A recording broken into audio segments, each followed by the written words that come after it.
नमस्कार, मी कृपा सबका न्यूज अनकट मध्ये आपलं स्वागत करते। या बातमीपत्रात आढावा घेऊया टॉप 10 घडामोडींचा।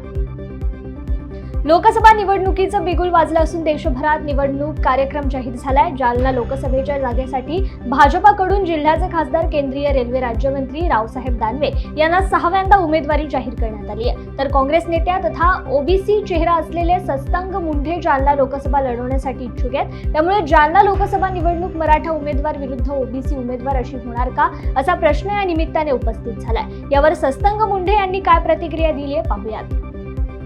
सर्वप्रथम हा विषय आहे की एक राजकीय पक्षाचा कार्यकर्ता आणि संघटनेत काम करत असताना प्रत्येक वेळेस आपण कुठेतरी जाऊन एक काम केलं पाहिजे या मताचा तर मी पहिल्यापासूनच होतो। आणि ज्यावेळेस मी युवक काँग्रेसचा लोकसभा कमिटीचा अध्यक्ष होतो, अनेक आंदोलनं केली आणि या आंदोलनाच्या बळावर मागच्या 2019ला सुद्धा मी लोकसभा निवडणुकीसाठी उत्सुक होतो। यावेळी उत्सुक आहे, पण यावेळेसचा जो माझ्या मनामधला उत्साह आहे तो असा आहे की माझे नेते खासदार राहुलजी गांधी यांनी जातनिहाय जनगणना व्हावी म्हणून जो देशभर नारा दिला आहे, त्याच नाऱ्यावर मागच्या अनेक वर्षा लोकसभा निवडणुकीचा आचारसंहिता कक्ष सिल्लोडला स्थापन करण्यात आला असून आचारसंहितेचे काटेकोरपणे पालन करण्याचे आदेश सोयगाव तहसीलदार मनीषा मेने यांनी कर्मचाऱ्यांना दिलेत। त्या अनुषंगाने सोयगावमध्ये 4 आचारसंहिता पथके स्थापन करण्यात आली आहेत। तसेच सोयगाव तालुक्यात 103 मतदान केंद्र आणि 35 क्षेत्रीय अधिकारी असणार असल्याची माहिती तहसीलदार मनीषा मेने यांनी दिली आहे। अल्पसंख्याक पणन मंत्री नामदार अब्दुल सत्तार यांच्या निधीतून सिल्लोड येथील तलवाडा रोड ते वाळुबा मगर यांचे घर येथे पेव्हर ब्लॉक 15 लाख रुपये या कामाचे प्रत्यक्ष काम सुरू झाले। या कामाचा शुभारंभ महिला माता भगिनींच्या शुभ हस्ते नारळ फोडून करण्यात आला। यावेळी सरपंच उत्तम शिंदे, उपसरपंच अक्षय मगर व आदी पदाधिकारी उपस्थित होते। लोकसभा निवडणुकीचं बिगुल वाजलं असून सर्वच पक्षांच्या गाठी भेटी व मतदारसंघातील नेते मंडळींची बैठक होत आहेत। या पार्श्वभूमीवर माढा लोकसभा मतदारसंघातील महायुतीची बैठक करमाळ्याचे आमदार संजय मामा शिंदे यांच्या टेंभुर्णी येथील फार्म हाऊसवर पार पडलाय। यावेळी पत्रकार परिषदेमध्ये खासदार रणजितसिंग नाईक निंबाळकर यांनी माढा मतदारसंघात भाजपा विरोधात तुल्यबळ उमेदवार नाही असं प्रतिपादन केलंय। ऐन निवडणुकीच्या तोंडावर रायगडच्या मुरुड तालुक्यात शेकाप पक्षाला राष्ट्रवादी काँग्रेसने झटका दिला असून शेतकरी कामगार पक्षाचे नेते मनोज भगत यांच्यासह 2000 कार्यकर्त्यांनी राष्ट्रवादी अजित पवार गटात जाहीर प्रवेश केला। या फोडाफोडीमुळे रायगडमध्ये शेकापला मोठा धक्का बसला असून आगामी लोकसभा निवडणुकीच्या दृष्टीने अजित पवार यांच्या राष्ट्रवादीला मोठी ताकद मिळताना दिसतीये। आगामी निवडणुकीच्या पार्श्वभूमीवर धुळ्यातील 3 सराईत गुन्हेगारांना 1 वर्षाकरिता तडीपार करण्यात आला असून त्याबाबत धुळे जिल्हा पोलीस अधीक्षकांनी माहिती दिली आहे। धुळ्यातील आझाद नगर पोलीस स्टेशनच्या हद्दीतील प्रतीक बडगुजर, प्रशांत बडगुजर आणि भूषण माळी अशा तिघांना जिल्ह्यातून 1 वर्षाकरिता तडीपार करण्यात आले। या 3ही सराईत गुन्हेगारांविरोधात लोकांवर दादागिरी करणे, दहशत निर्माण करणे, दंगा, विनयभंग, दरोडा यांसह विविध गंभीर स्वरूपाचे गुन्हे दाखल आहेत।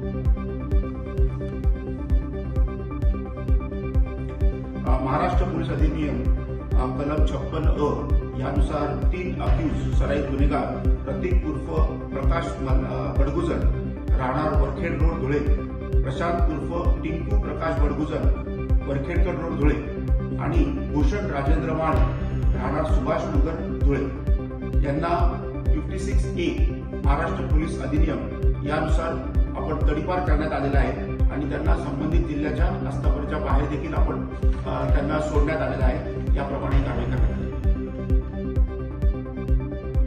बुलढाणा जिल्ह्यातील जळगाव आणि संग्रामपूर तालुक्यातून अकोला खंडवा रेल्वे मार्ग जात आहे, परंतु या प्रकल्पात ज्या शेतकऱ्यांच्या शेतजमिनी जात आहेत त्यांना शासनाकडून जिरायती शेतजमिनीनुसार मोबदला दिला जातोय। त्यामुळे बाधित शेतकऱ्यांनी भूसंपादन विभागाला निवेदन देत आंदोलनाचा इशारा दिलाय। विदर्भातील शेतकऱ्यांवर असा अन्याय का, असा प्रश्न परिसरातील सर्व शेतकऱ्यांनी पडला असून बाधित शेतकऱ्यांनी मागणी मान्य नाही झाली तर यापेक्षाही तीव्र लढा देण्याचा इशारा यावेळी दिलाय।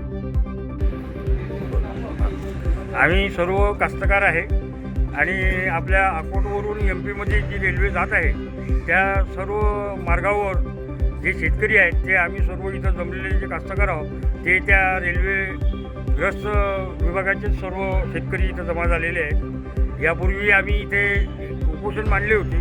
त्या उपोषणामध्ये SDO साहेब, काही राजकीय मंडळी आणि एक ॲडव्होकेट साहेब दळवी म्हणून आहेत ते सुद्धा सहभागी झाले होते.